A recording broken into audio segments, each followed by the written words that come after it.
Captain Elena Vasquez pressed her palm against the cool metal of the observation deck's railing, watching the stars wheel slowly past as the exploration vessel Meridian adjusted its trajectory. 3 months into what was supposed to be a routine deep space survey mission, her crew had stumbled upon something that defied every expectation the Galactic Council had about human capabilities. The discovery had begun with what seemed like a sensor malfunction. Lieutenant Commander Chen Wei, their chief science officer, had been running standard long-range scans when the readings started showing impossible energy signatures from a supposedly empty region of space, far beyond the outer rim of charted territory. "Captain," Chen had said, his voice tight with confusion, "I'm getting readings that suggest massive artificial structures in Grid 77 Alpha. But, according to our charts, that region was surveyed by the Altarian expedition 2 decades ago. They reported nothing but empty space and a few dead asteroids." Elena had initially dismissed it as equipment failure.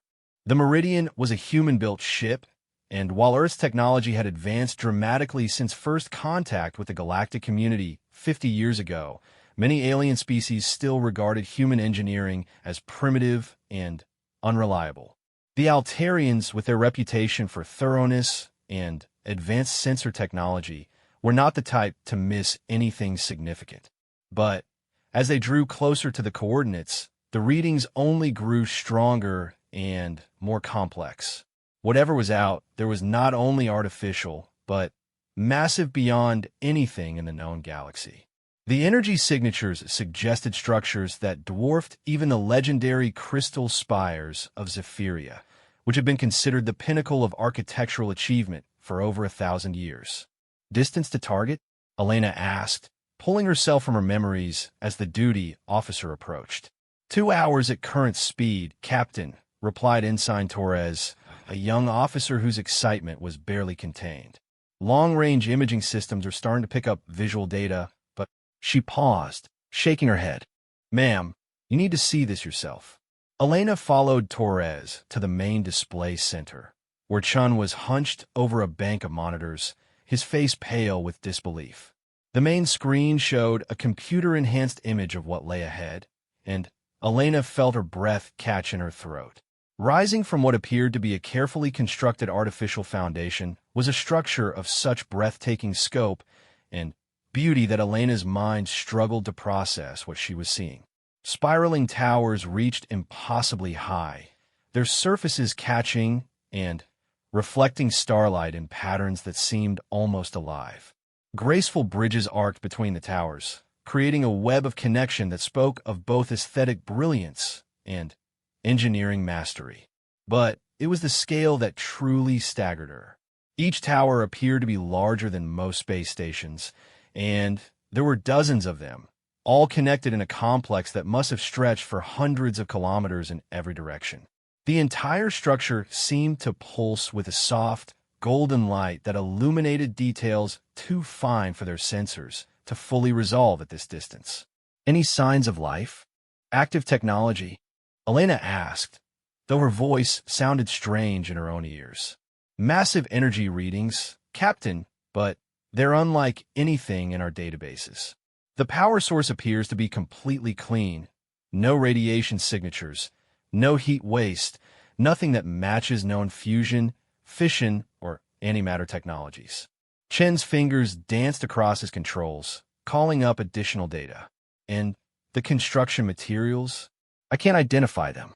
They're reflecting our scans in ways that suggest molecular structures we've never encountered." Elena stared at the image, her mind racing. In the 50 years since humanity had joined the galactic community, they had encountered 17 different spacefaring species, each with their own technological specialties and architectural traditions. She had seen the floating cities of the Aquarians, the underground maze cities of the Terrans, and the orbital ring worlds of the Centaurians. Nothing had prepared her for this.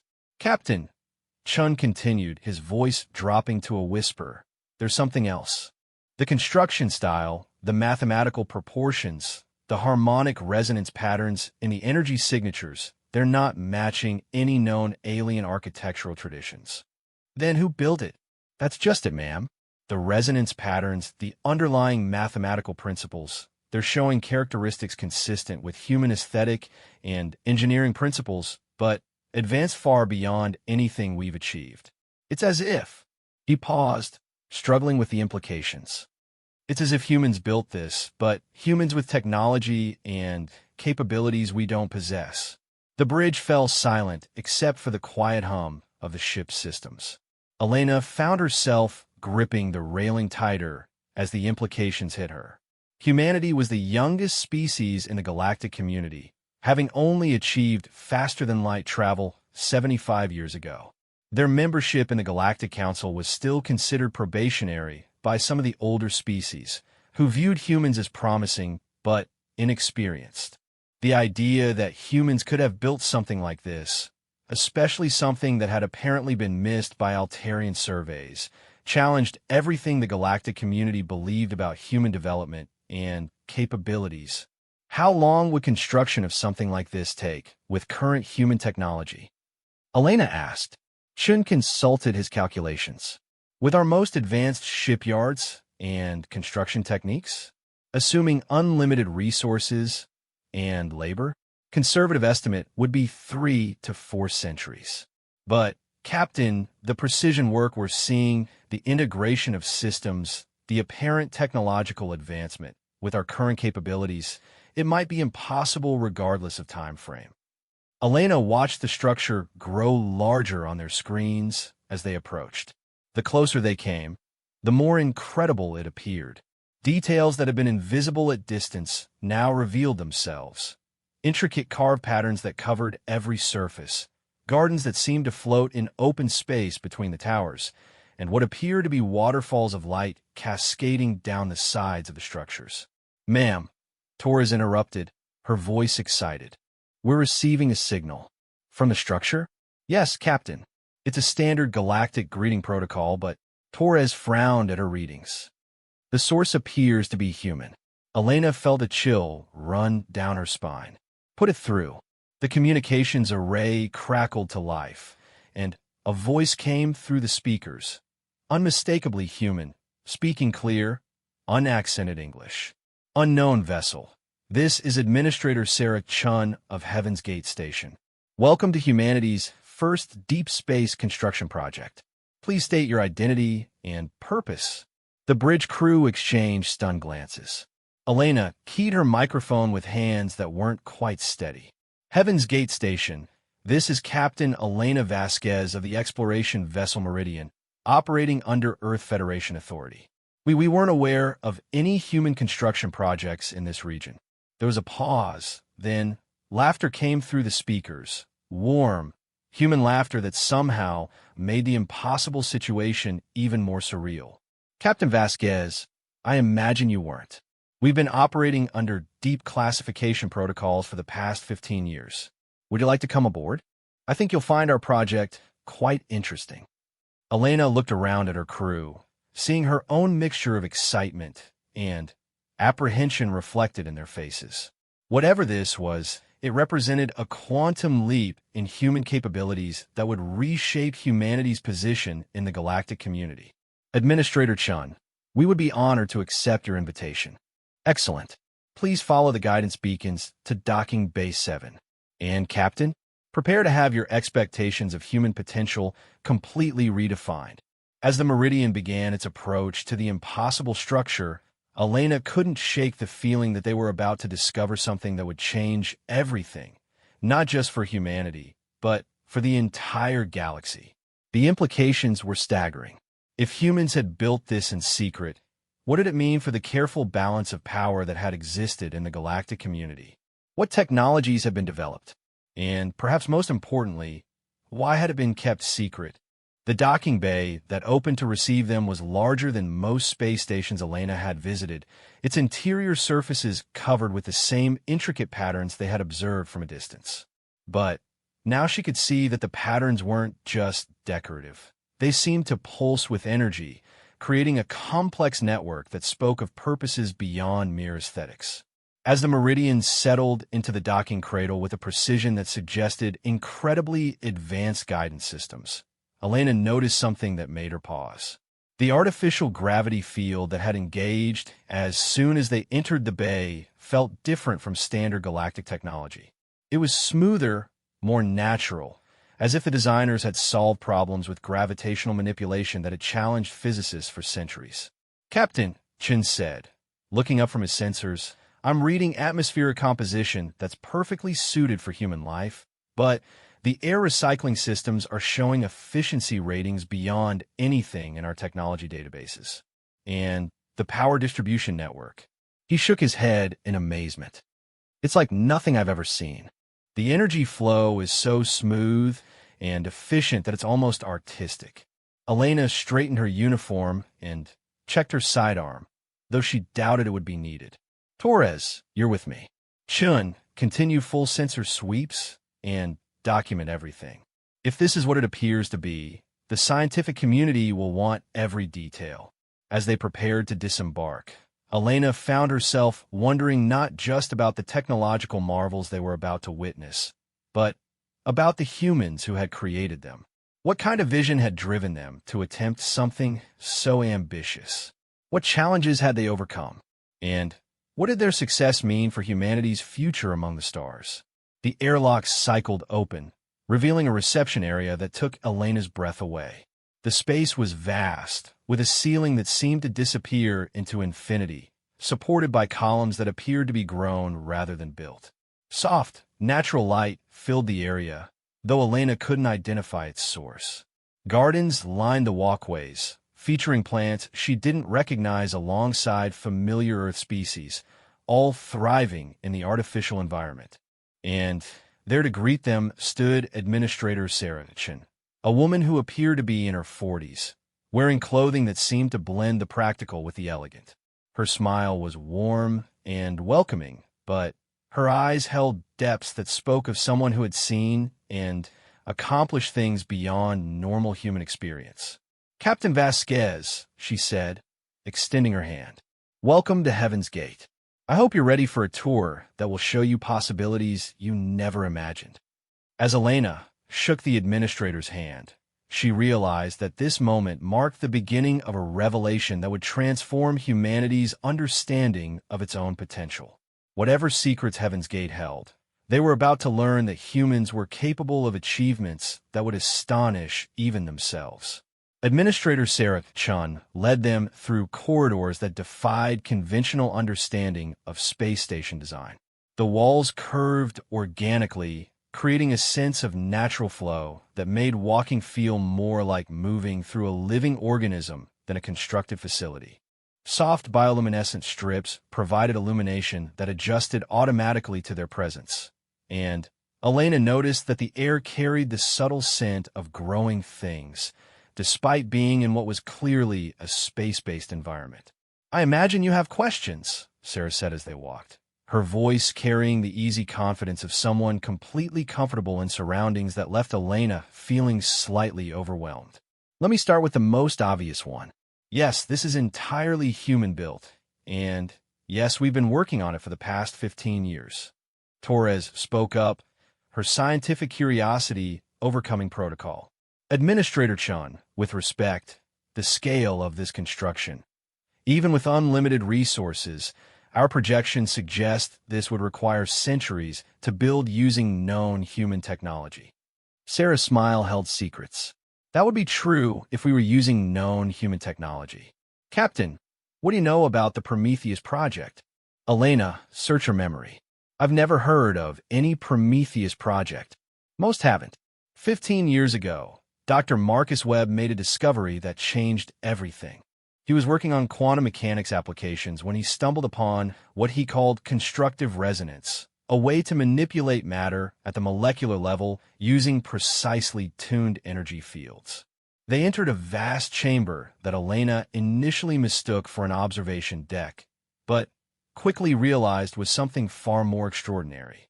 Through massive transparent walls, she could see construction taking place in the vacuum of space, but not construction as she understood it. Streams of particles flowed through space like luminous rivers, directed by invisible forces toward half-completed structures.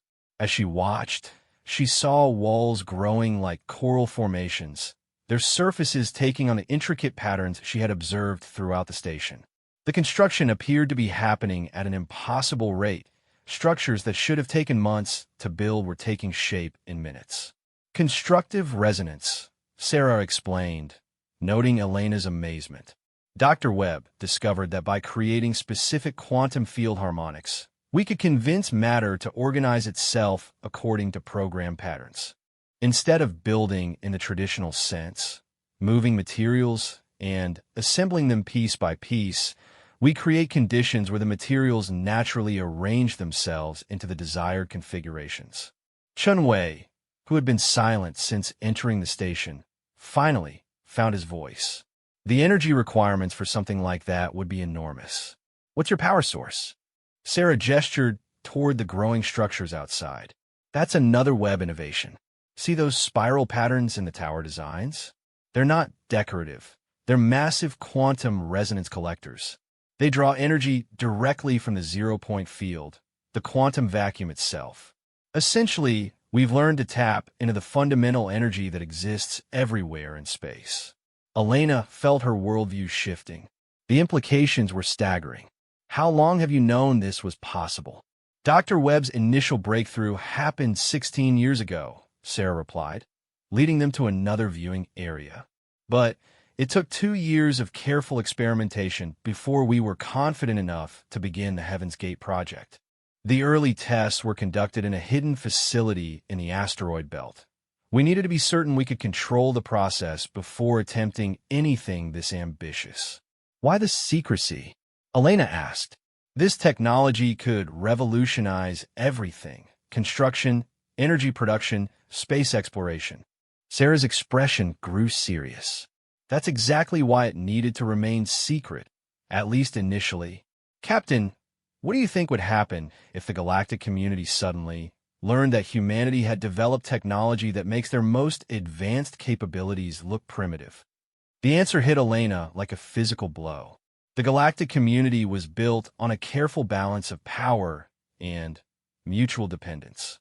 Each species contributed their particular strengths. The Altarians with their advanced sensors, the Centaurians with their metallurgy, the Aquarians with their biotechnology. Humanity's role had been as innovators and problem solvers, valued for their creativity and adaptability, but not considered a major technological power. If humans suddenly possessed technology that could outpace everything else in the galaxy, the political ramifications would be enormous. Fear, jealousy, and the potential for conflict would threaten the peace that had existed for centuries. The Galactic Council would see us as a threat, Elena said quietly. Some would, Sarah confirmed. Others would demand immediate access to our technology, essentially wanting us to hand over the greatest breakthrough in human history. And a few would likely attempt to take it by force, convinced that humans couldn't be trusted with such capabilities. They entered what Sarah called the Central Hub, and Elena realized she was looking at the heart of human achievement in space. The chamber was circular, with a diameter that must have measured several kilometers. The ceiling stretched upward beyond sight, and the walls were covered with displays showing the construction progress throughout the station. But it was the people that truly impressed Elena.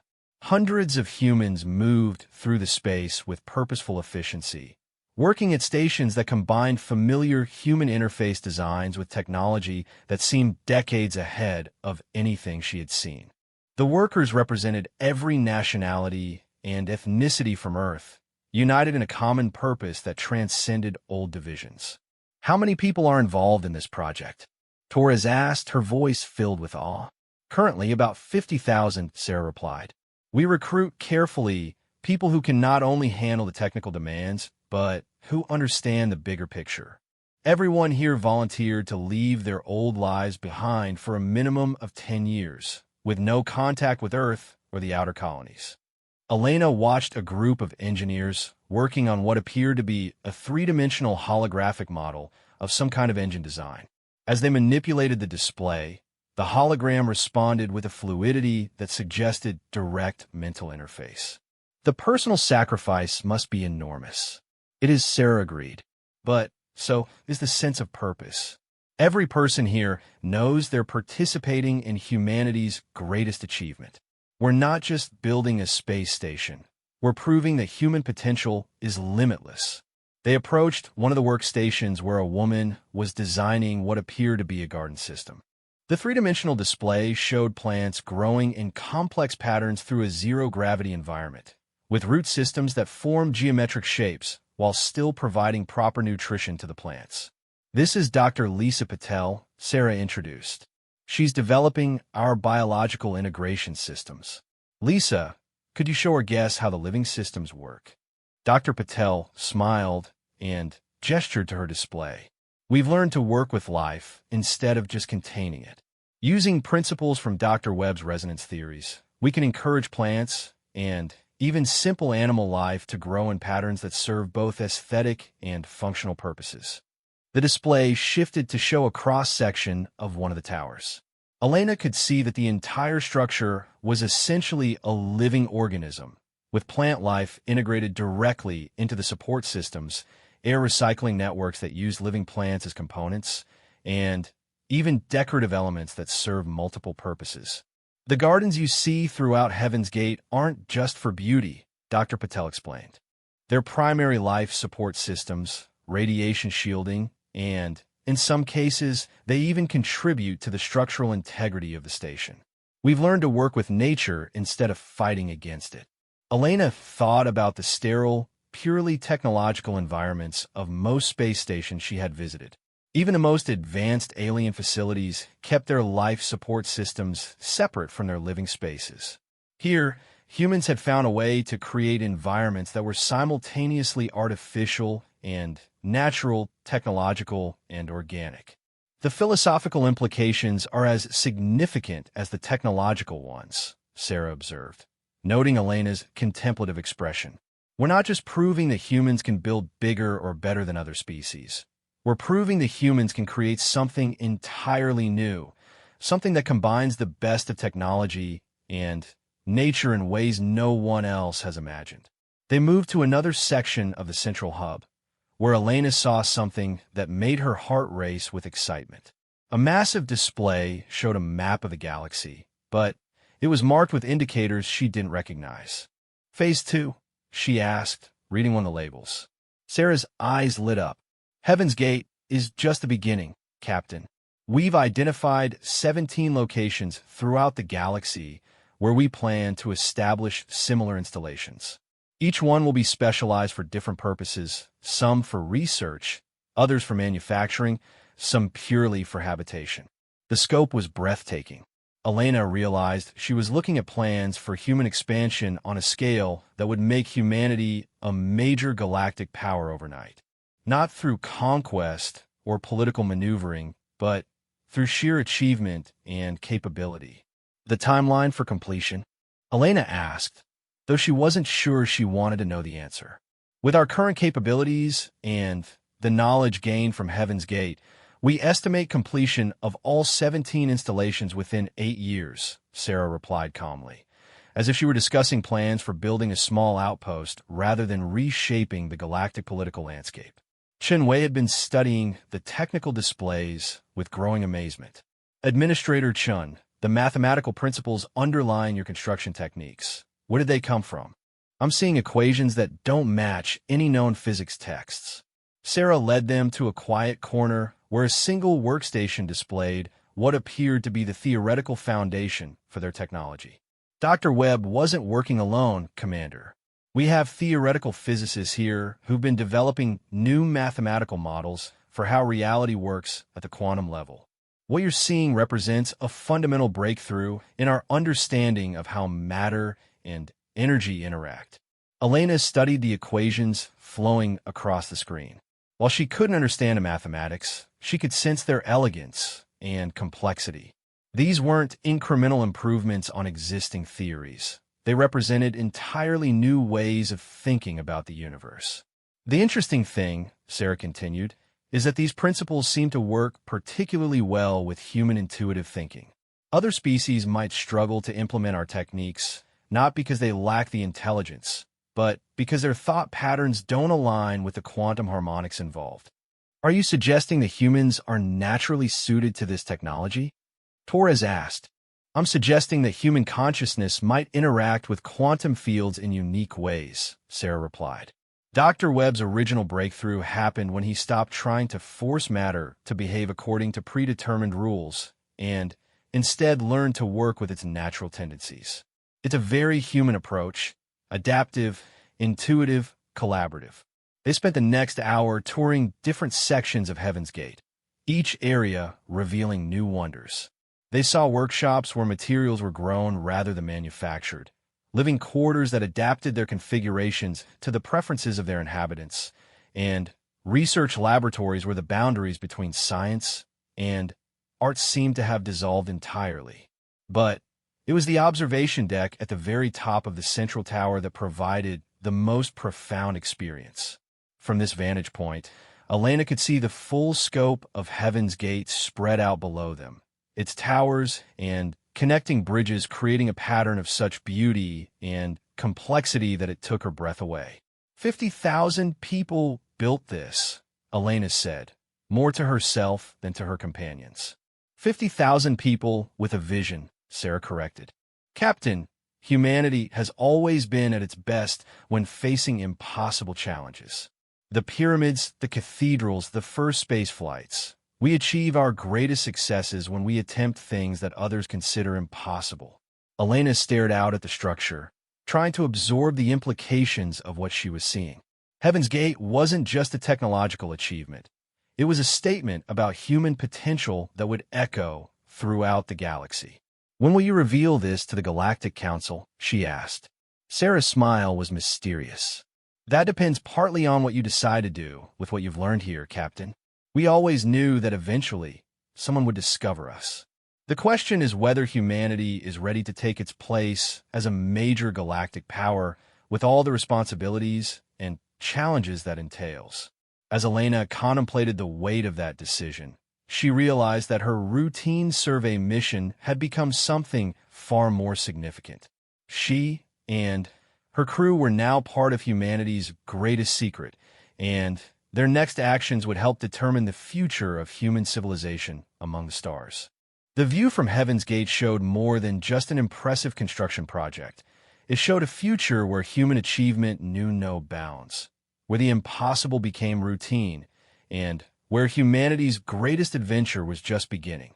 Dr. Marcus Webb looked older than his 63 years, but his eyes burned with the intensity of someone who had seen beyond the veil of normal reality. Elena found herself sitting across from him in what he called his thinking space, a circular room with walls that seemed to shift and flow like liquid, displaying equations and diagrams that changed according to his thoughts. Administrator Chun tells me you want to understand how we accomplished this, Webb said, his voice carrying the slight rasp of someone who had spent years breathing recycled air. But understanding the how is meaningless without understanding the why. Elena leaned forward, fascinated despite herself. Then tell me why, Doctor. Webb gestured, and the walls around them suddenly displayed images from Earth, cities, forests, oceans, the curve of the planet against the black of space. 50 years ago, when humanity first made contact with the galactic community, we were the newcomers, the primitives, the species that showed promise but needed guidance. I spent my career watching humans defer to alien expertise, accepting the assumption that our technology, our methods, our thinking were inherently inferior.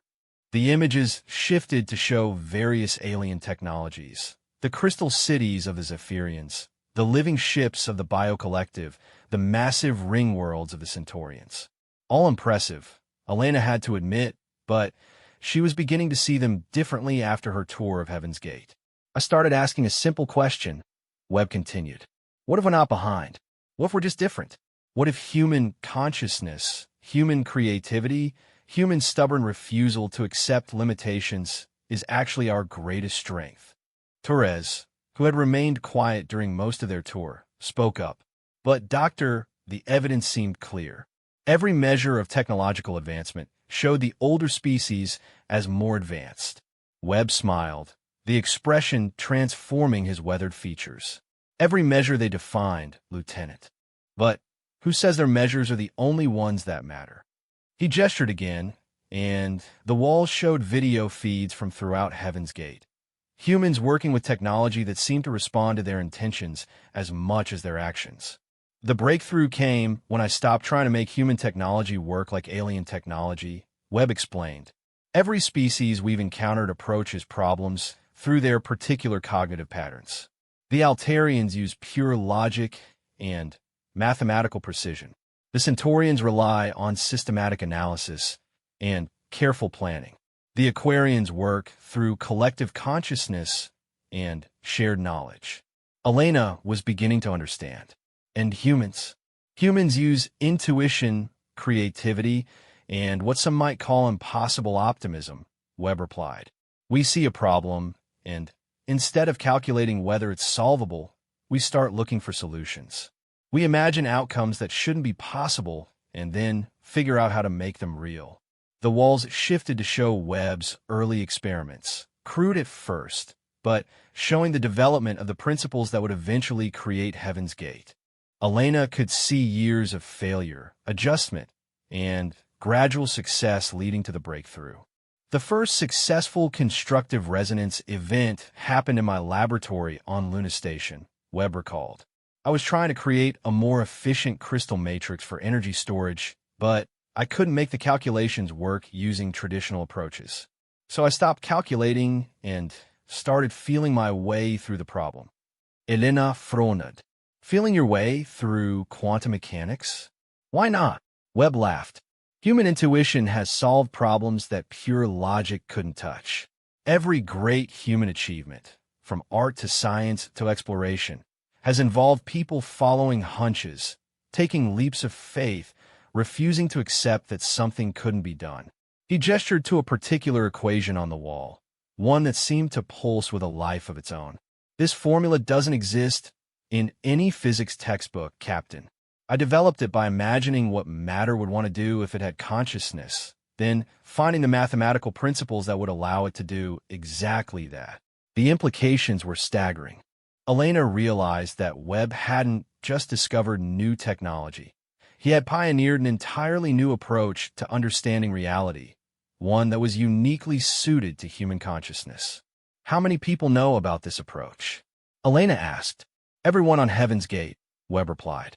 That's why we had to recruit so carefully. We needed people who could think beyond conventional limitations, who could embrace possibilities without needing proof that they were possible. Torres shook her head in amazement. The personnel screening process must have been incredible. It was Webb confirmed. We looked for people who had demonstrated exceptional creativity under pressure, who had histories of solving supposedly impossible problems, who showed the ability to work intuitively with complex systems. Artists, engineers, scientists, but also teachers, craftspeople, even some athletes who understood how to push beyond normal human limitations.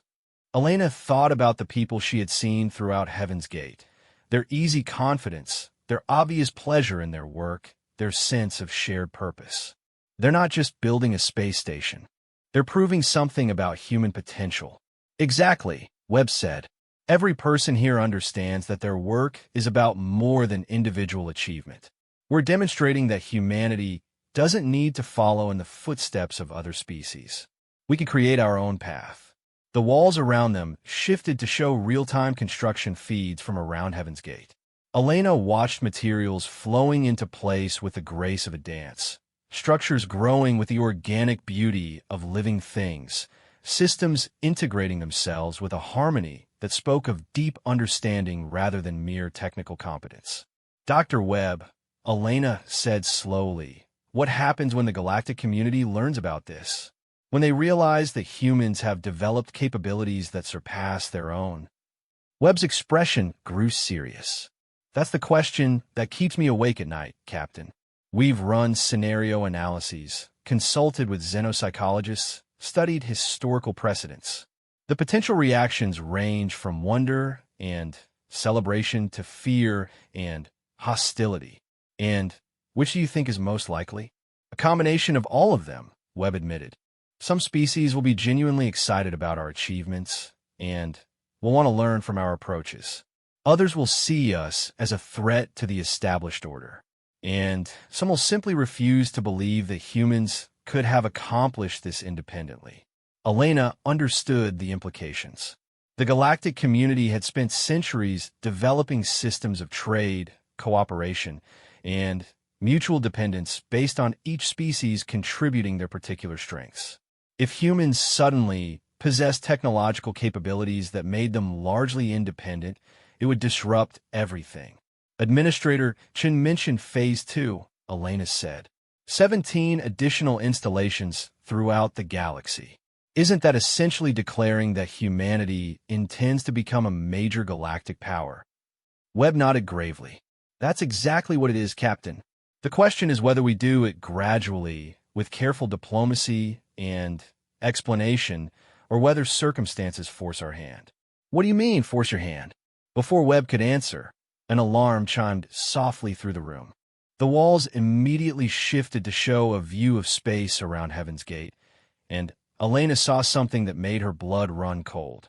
3 ships had appeared at the edge of sensor range, approaching at high speed. Even at this distance, Elena could recognize the distinctive hull configurations, Altarian vessels, sleek and deadly, with weapon signatures that suggested military rather than exploration purposes. It appears, Webb said quietly, that our timeline just accelerated significantly. Administrator Sarah Chen's voice came through the communication system, calm but urgent. Dr. Webb, Captain Vasquez, please report to the command center immediately. We have visitors.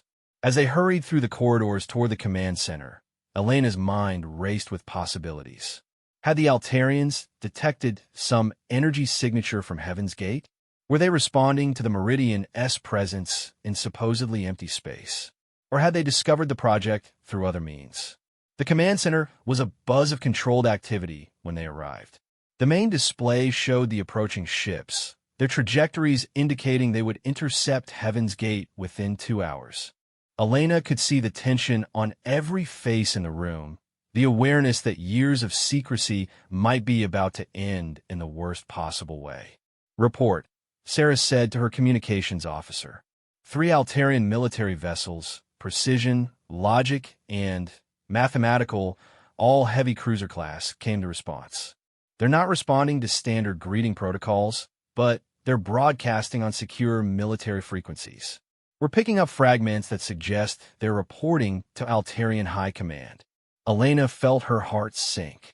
The Altarians were the most influential species in the galactic community, their technological prowess and reputation for thoroughness giving them enormous political weight. If they had discovered Heaven's Gate and chosen to approach with military vessels rather than diplomatic ones, it suggested they viewed the project as a potential threat. Options? Sarah asked her tactical officer. We have defensive capabilities, the officer replied. Dr. Webb's resonance principles have applications beyond construction. We could probably disable their ships without causing casualties. That would only confirm their suspicions that we're dangerous, Sarah pointed out. What about communication? We could try to open a dialogue, explain what we're doing here, invite them for a peaceful tour like we did with Captain Vasquez's crew, suggested the communications officer.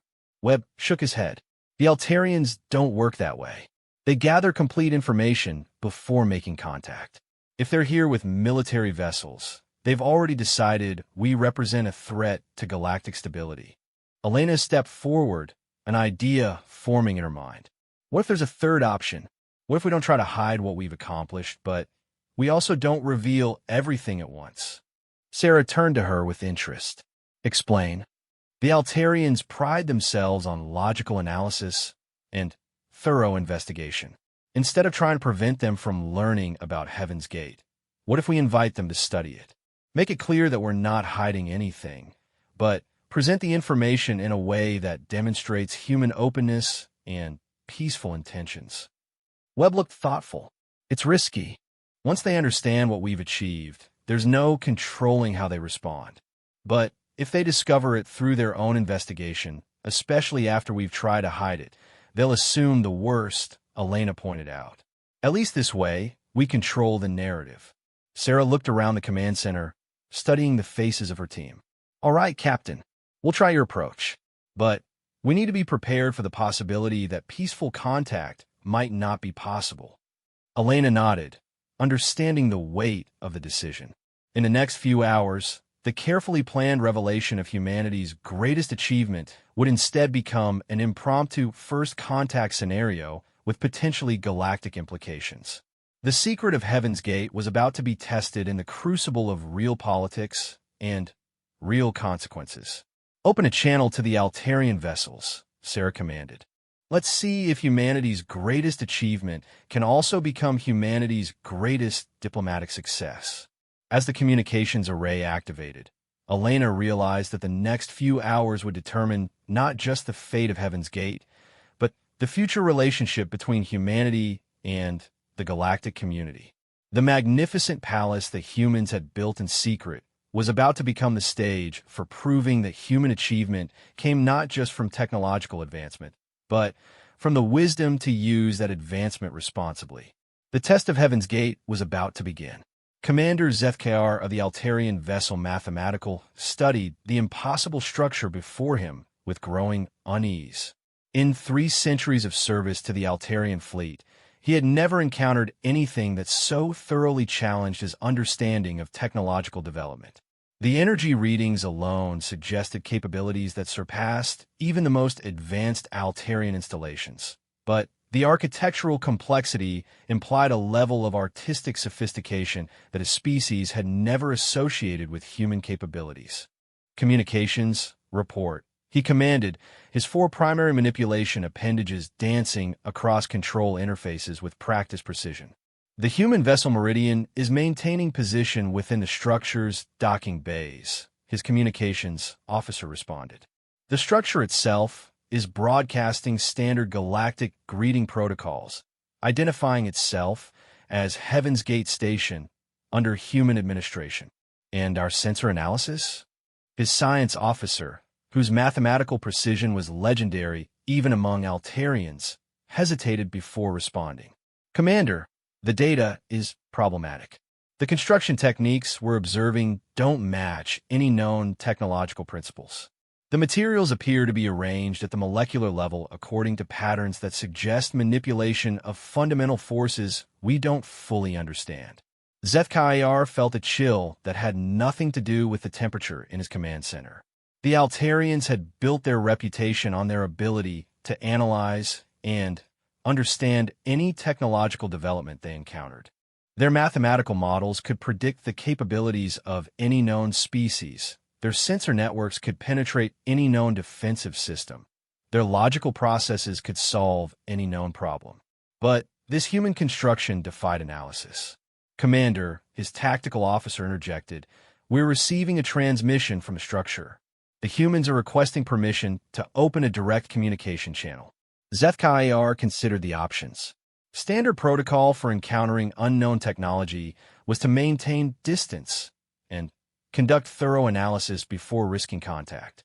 But the presence of the Meridian suggested that this was a human facility, which meant they were dealing with a known species, even if the technology was unknown. Open the channel, he decided. The main display activated, revealing a human female whose calm demeanor seemed incongruous given the presence of 3 Altarian military vessels. Zethkar recognized the type. Human administrators tended to project confidence even in stressful situations, though he had always assumed it was merely a psychological defense mechanism. Commander Zethkar, the human said, somehow knowing his identity despite having never met him. "I am Administrator Sarachan of Heaven's Gate Station. We welcome your arrival and invite you to examine our facility." The directness surprised him. Standard human diplomatic protocol involved extensive preliminary negotiations before allowing alien inspection of sensitive installations. Administrator Chan, our sensors indicate technological capabilities that were not reported in previous human development assessments. Explain. We would be happy to explain everything, Commander, but the full picture is complex enough that it would be easier to show you directly. We invite you and your staff to tour our facility and examine our methods in detail. Zethkar exchanged glances with his senior officers. The offer was either genuine openness or an elaborate trap, but Altarian analysis protocols could detect any deception attempt during a direct inspection. What guarantees do you offer for our safety? Only our word, Commander, and the evidence of our peaceful intentions.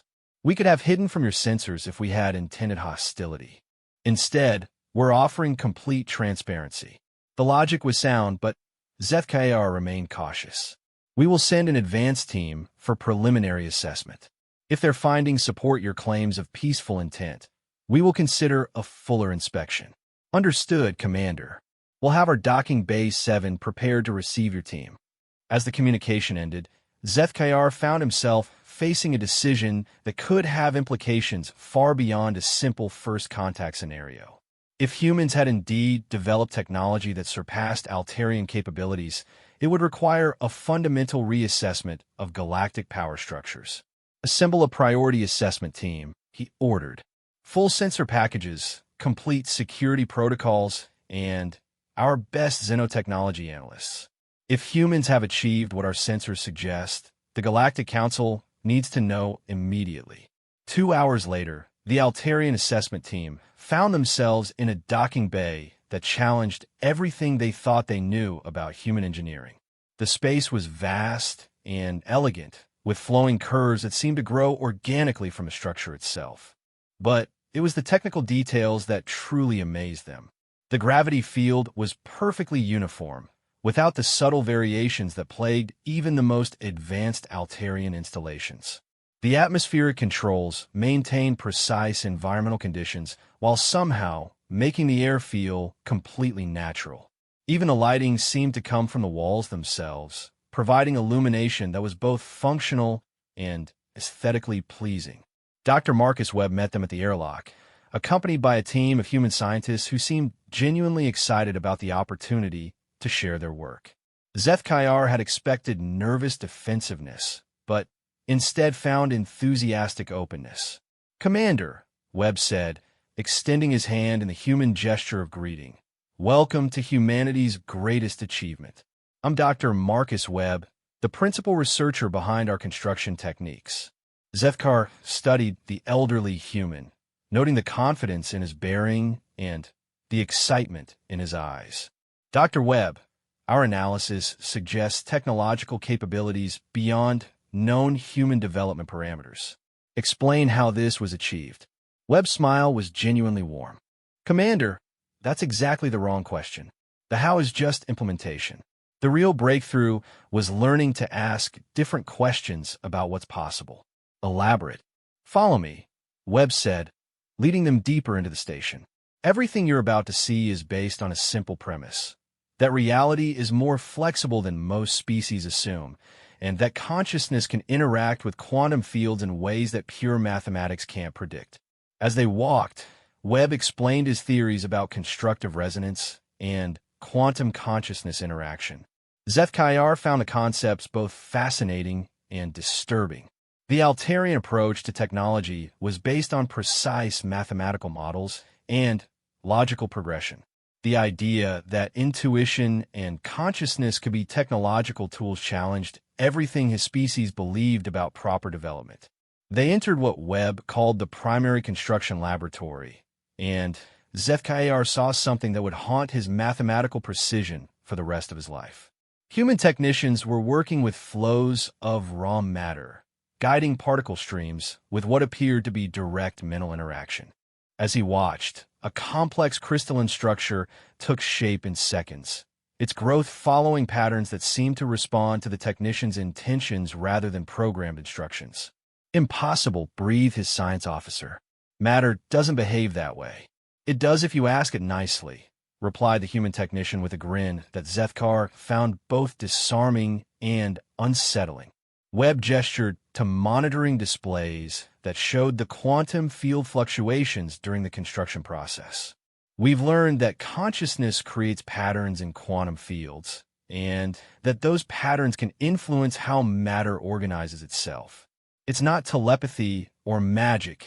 It's applied quantum mechanics that takes consciousness into account as a fundamental force. ZFKR studied the displays, his analytical mind struggling to process the implications. The energy efficiency was incredible. The precision was beyond anything he had seen, and the integration of aesthetic and functional elements suggested a completely new approach to technological development. Dr. Webb, he said carefully, the applications of this technology extend far beyond construction. Of course they do, Webb replied matter-of-factly.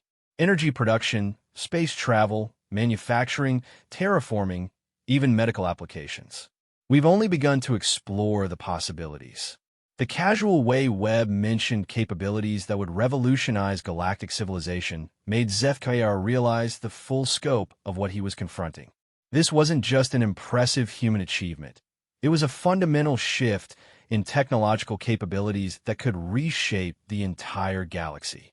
Why was this development kept secret from the Galactic Council? He asked. Webb's expression grew serious. Because we knew how it would be received, Commander. Think about it from our perspective. Humanity is still considered the newest, least developed species in the galactic community.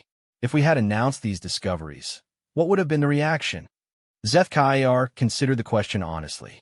Fear, skepticism, demands for immediate technology transfer, possibly even accusations that humans had stolen the technology from another species. The political implications would have been explosive. So you chose to develop in isolation, he concluded. We chose to prove what was possible before trying to explain it, Webb corrected. Words are easy to dismiss. This, he gestured to the construction activity around them, is harder to argue with. Administrator Sarah Chun joined them as they toured the agricultural sections, where ZFKR saw food production techniques that surpassed anything in the galactic database. Plants grew in impossible configurations, producing yields that should have been theoretically impossible, while maintaining perfect nutritional balance and even aesthetic beauty. Administrator, ZFKR said, the political implications of these developments are significant. The Galactic Council will require detailed assessments, technology sharing agreements, integration protocols. Commander, Sarah interrupted gently, we're not interested in disrupting galactic stability, but we're also not interested in handing over the fruits of human innovation to species that might use them irresponsibly. The statement was diplomatically phrased, but ZFKR understood the underlying message. Humans had achieved technological superiority and intended to maintain it. The question was how they planned to use that advantage. What are your intentions regarding galactic relations? He asked directly. We want partnership, not domination, Sarah replied. We're willing to share specific applications of our technology in ways that benefit everyone, but we won't compromise our independence or our right to continue developing according to human principles. ZFKR realized he was witnessing the emergence of humanity as a major galactic power, but unlike previous power shifts that had involved military conquest or economic coercion, this was based purely on achievement and capability. Humans had simply accomplished something extraordinary and were now offering to share the benefits while maintaining control of the process. It was, he had to admit, a very human approach to the problem. The Galactic Council will need to assess these developments, he said finally. Of course, Sarah agreed. We're prepared to host a full diplomatic mission and provide complete technical demonstrations. But, Commander, I want to be clear about one thing. Humanity is no longer the junior partner in galactic civilization. We're ready to take our place as an equal with all the rights and responsibilities that entails. As ZFKR prepared his report for Altarian High Command, he realized that he would be delivering news that would fundamentally alter galactic politics. Humanity had not just achieved technological breakthrough. They had demonstrated a completely new approach to development that other species might not be able to duplicate. The age of human apprenticeship in galactic civilization was ending. The age of human leadership was about to begin. And, based on what he had seen at Heaven's Gate, ZFKR thought that might not be such a bad thing for the galaxy after all. 6 months after the first Altarian contact, Captain Elena Vasquez stood on the grand assembly platform of Heaven's Gate. watching as representatives from every major galactic civilization gathered for what historians would later call the most significant diplomatic event in galactic history. The transformation of the space around Heaven's Gate was breathtaking. What had once been empty space was now filled with vessels from 17 different species, all here to witness humanity's formal presentation to the Galactic Council. The platform itself was Dr. Webb's latest creation, a massive crystalline structure that had grown from the main station over the course of just 2 weeks. Designed specifically for this gathering, it provided perfect acoustics, environmental controls suited to every attending species, and viewing angles that allowed everyone present to see and be seen with equal dignity. But more than its technical capabilities, the platform demonstrated something uniquely human: the ability to create beauty and functionality in perfect harmony. "Captain," Administrator Sarah Chun said, approaching with a smile that mixed excitement with careful satisfaction, "the final delegation has arrived. We're ready to begin." Elena nodded, her attention caught by the arrival of the Zephyrian delegation. Their crystal ships were works of art in themselves, but beside the organic flowing lines of Heaven's Gate, they seemed almost rigid and lifeless. It was a perfect metaphor for what was about to happen to galactic civilization. The past 6 months had been a whirlwind of activity, assessment, and negotiation. Word of Heaven's Gate had spread through galactic diplomatic channels with the speed that only truly momentous news could achieve. The initial reactions had been exactly what Webb and Sarah had predicted: wonder, skepticism, fear, and calculation all mixed together in a complex stew of political and scientific intrigue. The Altarians had been the first to conduct formal assessments, their mathematical precision serving them well in understanding the scope of human achievement. Their report to the Galactic Council had been clinical and thorough. Human technological capability assessment requires fundamental revision. Observed capabilities exceed previous estimates by orders of magnitude. Recommend immediate diplomatic recalibration. The Centaurians had sent a massive delegation of engineers and architects, spending weeks studying construction techniques and asking detailed questions about applications to their own ring-world projects. Their conclusion was simple: humans have solved problems we didn't know we had. The Aquarians had been fascinated by the biological integration systems, sending their best biotechnicians to study how Dr. Patel's teams had learned to work with living systems rather than simply controlling them. Their report spoke of revolutionary approaches to life support integration that could transform space habitation.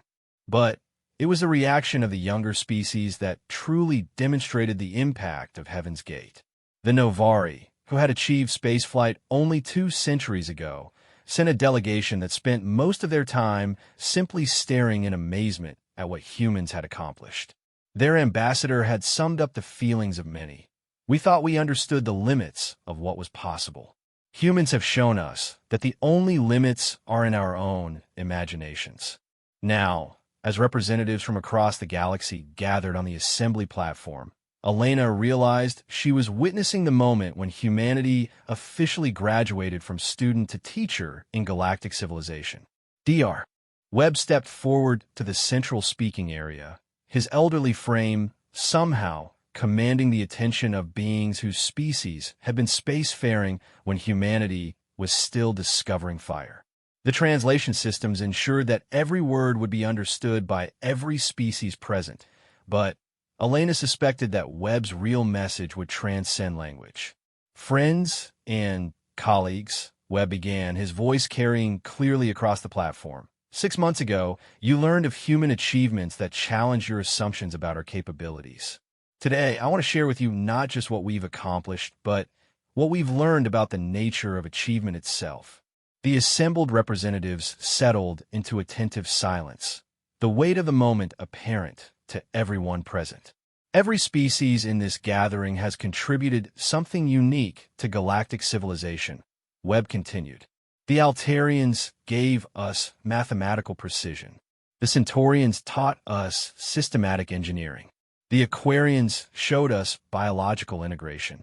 Each contribution built upon the others, creating a foundation of knowledge that has served us all. Elena smiled, recognizing Webb's diplomatic skill. He was acknowledging the contributions of others while setting the stage for humanity's unique addition to the mix. But humanity brings something different to this foundation. Not just new techniques or new technologies, but a new way of thinking about what's possible.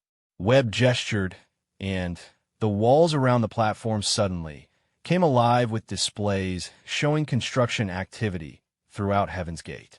We call it applied imagination, Webb said as the displays showed impossible structures taking shape through human consciousness interaction with quantum fields. The ability to envision possibilities that exist beyond current limitations and then to find ways to make those possibilities real. The displays shifted to show the 17 planned installations of Phase 2, each one designed for specific purposes that would serve not just humanity, but the entire galactic community. Elena watched as alien representatives leaned forward, studying plans for research stations, manufacturing centers, and habitation complexes that offered capabilities no single species had ever imagined. We're not here to replace the contributions of other species, Webb continued, but to add our own unique approach to the collaborative effort of galactic civilization.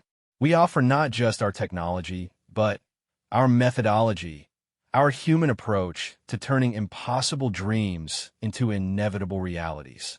Ambassador Vexthera of the Centaurians, whose species have been skeptical of human capabilities for decades, stood to address the assembly. Dr. Webb, the Centaurian Analysis Council has completed detailed studies of your construction techniques. Our question is not about your capabilities. Those are now obvious, but about your intentions. How do you propose to share these developments without destabilizing existing galactic relationships? It was the question everyone had been waiting for. Elena watched as Webb nodded thoughtfully, then activated a new set of displays. Ambassador, we propose the creation of the Collaborative Development Initiative, Webb said. Instead of simply transferring our technology, we want to teach our methodology to any species that's interested in learning. We've discovered that our approach works best when combined with the unique cognitive strengths of different species.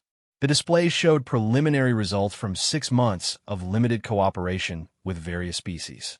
Altarian mathematical precision combined with human intuitive construction had produced architectural solutions that neither species could have achieved alone. Aquarian biological knowledge merged with human consciousness techniques had created living spaces that exceeded anything previously imagined. What you're seeing, Webb explained, is proof that human achievement isn't about replacing what others do. It's about amplifying what everyone does. Our gift to galactic civilization isn't just our technology, but our approach to collaborative innovation. Elena felt a surge of pride as she watched the reaction of the assembled representatives. Species that had initially viewed human advancement with suspicion were now seeing it as an opportunity for their own development. Administrator Sarah Chun stepped forward to address the practical aspects of the proposal. The Collaborative Development Initiative will establish joint research facilities at each of our 17 planned installations. Every galactic species will have the opportunity to contribute their expertise while learning human methodologies. The goal isn't human dominance of galactic technology, but the acceleration of galactic technological development through truly collaborative innovation. The next several hours involved detailed discussions of implementation, resource allocation, and governance structures. Elena watched with fascination as diplomats who had expected to be managing the rise of a new galactic power instead found themselves planning the creation of a new model of interspecies cooperation. But it was the moment when construction began on the first collaborative development station that truly demonstrated the transformation that was taking place. Elena watched from Heaven's Gate's observation deck as ships from 12 different species worked together, using combined technologies and methodologies to create something that no single species could have achieved. Human consciousness-guided construction techniques merged seamlessly with Altarian mathematical precision, Centaurian systematic engineering, Aquarian biological integration, and capabilities from species whose names Elena was still learning to pronounce. The resulting structure grew in space like a living thing, beautiful and functional in ways that transcended individual species' aesthetic traditions. "It's working," Dr. Webb said, joining Elena at the observation port. "Not just the technology, but the collaboration itself.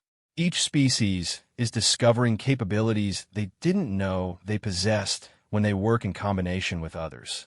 Elena nodded, watching as the news station took shape with impossible speed and grace. "Dr. Webb, when you first started this project, did you imagine it would lead to this?"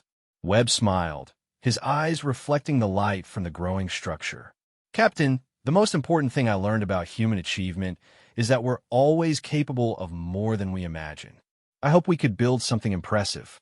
I never imagined we could build something transformative." Over the following months, Elena watched as the galaxy began to change in ways that no one had anticipated. The Collaborative Development Initiative didn't just accelerate technological advancement. It created new forms of cooperation that began to resolve conflicts that had persisted for centuries. Species that had viewed each other as competitors discovered they could be collaborators. Technologies that had been closely guarded secrets became foundations for joint development. Problems that had seemed intractable began to yield to the combined imagination and capability of multiple species working together. Heaven's Gate itself evolved from humanity's greatest achievement into the galactic community's greatest symbol of what cooperation could accomplish. The magnificent palace that humans had conceived and built became a model for a new kind of galactic civilization, one based not on the dominance of any single species, but on the collaborative amplification of everyone's unique strengths. Standing on the observation deck 1 year later, watching as representatives from 23 species worked together on the construction of the 5th Collaborative Development Station, Elena realized that humanity's greatest achievement wasn't the technology they had developed or the structures they had built. It was proving that the most magnificent palace ever conceived wasn't a building at all. It was the collaborative future they had made possible for every species in the galaxy. As she watched the new station take shape through the combined efforts of dozens of species, Elena smiled, knowing that this was just the beginning. Humanity had found its place in galactic civilization not by conquering or dominating, but by demonstrating that the greatest achievements came not from individual excellence, but from the imagination to envision possibilities that could unite everyone in the pursuit of something greater than any of them could accomplish alone. The age of collaborative infinity had begun, and it would be magnificent beyond anything any single species had ever dared to imagine. In the end, Heaven's Gate had proven that the most powerful technology humanity possessed wasn't constructive resonance or quantum consciousness interaction. It was a uniquely human ability to inspire others to reach beyond what they thought was possible, and to create futures that no one could achieve alone, but everyone could build together.